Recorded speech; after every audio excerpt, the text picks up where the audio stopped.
mukwano gwange mpuliriza njagala okulamusaako n'okwebaza emirimu egyo mukwano gwange gy'otuusako engalo n'okwebaza Katonda olw'obulamu n'okwongera okwagaliza omwaka omujja ogw'emirembe.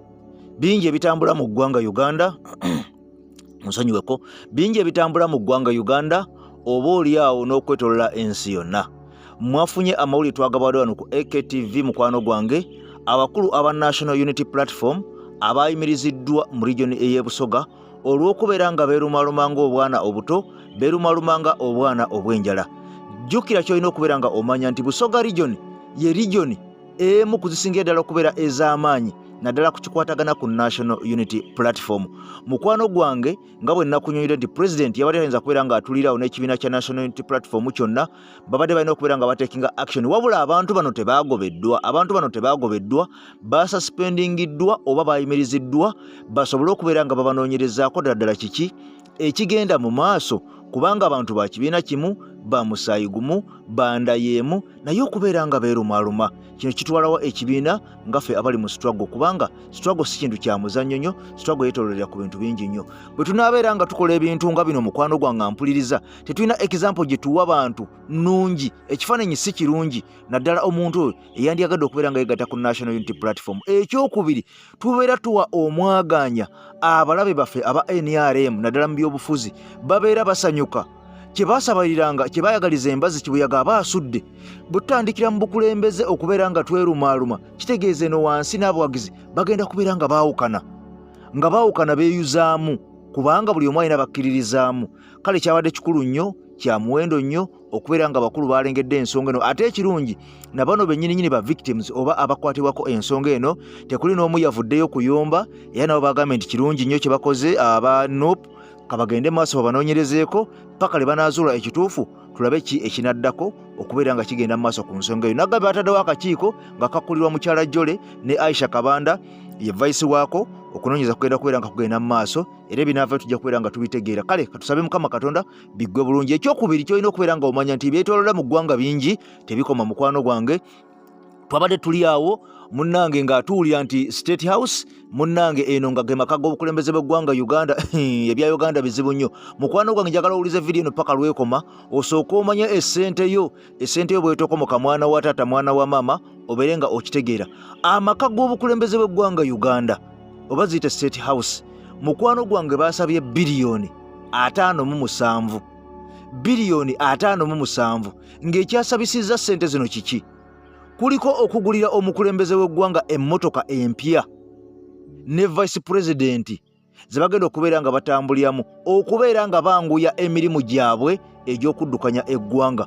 Bino ne byaleeteddwa ne mu paaliyamenti, minisita amanyiddwa nga Jim Muhwezi yeeyanjudde ensonga eno ng'okyali kubiri ebya National Unity Platform okubeera nga munnange abantu basuspendingiddwa. Sooka omanye ssente zino zo endala eziyengedde okubeera nga zigenda kufuluma.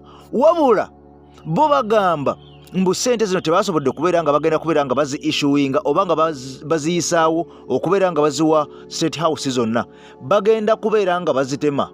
Ssente zino nga bwe nkunyonyole ziriko okugulira omukulembeze w'eggwanga emmotoka ne vice we, kw'ossa okuddaabiriza oba giyite renovation ey'amaka g'obukulembeze bw'eggwanga. Bano bagamba nti bukya State House ezimbibwa kati myaka 15 mwana wa taata tebagikolangako renovation eri awo ya muzinzi. Kati bano bagamba baagala kubeera nga bagiddaabiriza basobole okubeera nga bagituusa ku mutindo.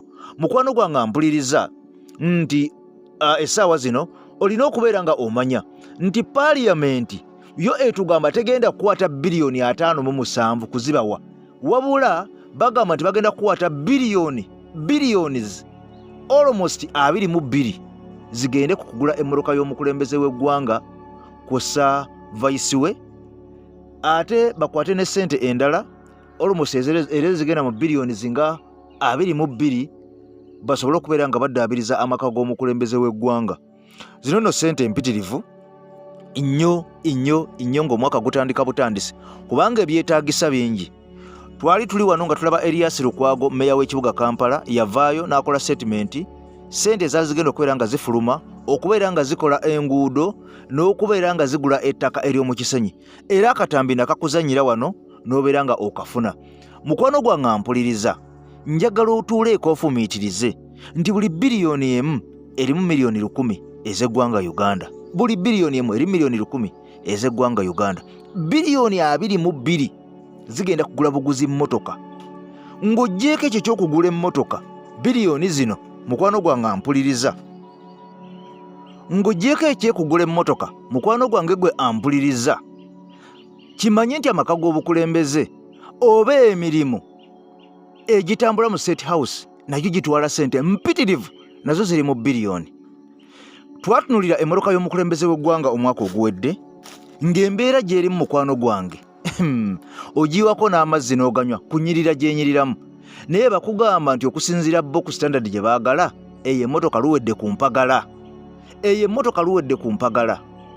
Bw'oba okyatunuulira ebyo n'ojjukira nti waliwo eddwaliro eritaliimu ddagala, bw'oba okyawulira ebyo n'owulira nti waliwo eddwaliro eryaggalwa nga teririiko muntu ayamba kati ng'eri Honorable Segirinya, bw'oba okyali ku ebyo n'owulira nti abasomesa akasaala ke bafuna kaakawujjo, bw'oba okyali ku ebyo n'owulira nti abasawo akasente ke bafuna kaakwekuba mpi, mukwano gwange ampuliriza, bino byonna tubyogerako bwogezi ne tukuba ttooki kubanga ffe tetulina maanyi gasobola kubeera nga tubaako kye tukola, twogera bwogezi. Naye biliyoni 22 nga buli biliyoni emu erimu miliyoni 10, mukwano gwange sente mpitirivu. Ekyo kyolina okubeera nga okimanya. Era nga zino zigenda kubeera nga zigula emmotoka. Era kyenjagala okubuuza, emmotoka eya pulezidenti olukaddiwa nga neya vice naye ekaddiirawo, era biliyoni 22 bannange zigenda kugula mmotoka kikaaki?